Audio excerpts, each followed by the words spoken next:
Welcome back, folks. It's Monday, August 21st, 2023. Let's talk about the hold on military promotions, an endangered beach mouse, and an exhale on Chandler Mountain. I'm Mike Morgan, and we're down in Alabama.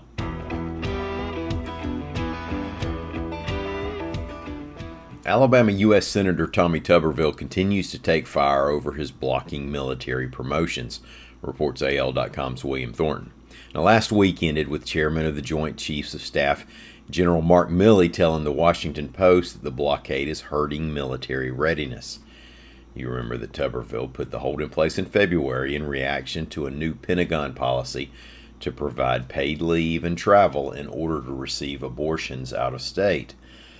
U.S. Senator Tim Kaine, a Virginia Democrat, was quoted by Newsmax saying that he believes the Republicans will persuade Tuberville to end the standoff.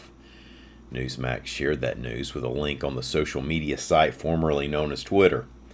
Tuberville reshared it and added a single two-word comment: "Good luck." Developers and some lawmakers, notably Congressman Jerry Carl, a Mobile Republican, would like to see the Alabama beach mouse taken off the endangered species list, reports AL.com's John Sharp. Now, the issue is that the special permitting required to develop along the Baldwin County Gulf Coast has time and monetary costs. But that potential development is a big reason for the endangered status in the first place.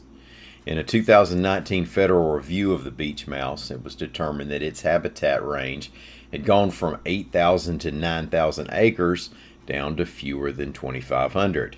The report blamed not only development, but also strong hurricanes over the past couple decades and concern over future sea level rise. Carl said he believes the endangered status is used to slow down construction. Quote, "It's a rat. You cannot eradicate rats." Alabama Power last week withdrew its application for a project that would have placed reservoirs and dams on Chandler Mountain in St. Clair and Etowah counties.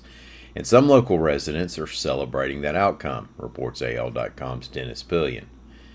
Opposition organizer Fran Summerlin lives on a farm next to a proposed dam site. She said that after Thursday's announcement, she just sat on her dock and appreciated that, at least for now, nobody's going to take it away from her.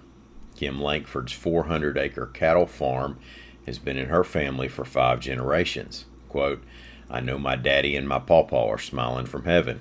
Summerlin said some area residents would like to see the area formerly turned into a nature preserve just to head off any future projects that could affect their land and their ability to stay on it. Now, tropical weather systems are lining up in the Atlantic, but none of the storms are an imminent threat to the northern Gulf Coast.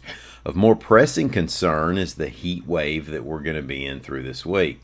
We're liable to see triple-digit temperatures, so hydrate and don't overdo it during the hot part of the day. Check AL.com/weather for updates on that and the tropical weather. Fall will be here before we know it. Former Mountain Brook resident Sarah Evans is becoming a member of the Grand Ole Opry. Last week at a show at Nashville's Ryman Auditorium, Opry star whisperer Bill Anderson invited Evans to join. She said no. She was being sarcastic, of course. "There's no way I would say no," she said. So congrats to her. And thank y'all for listening.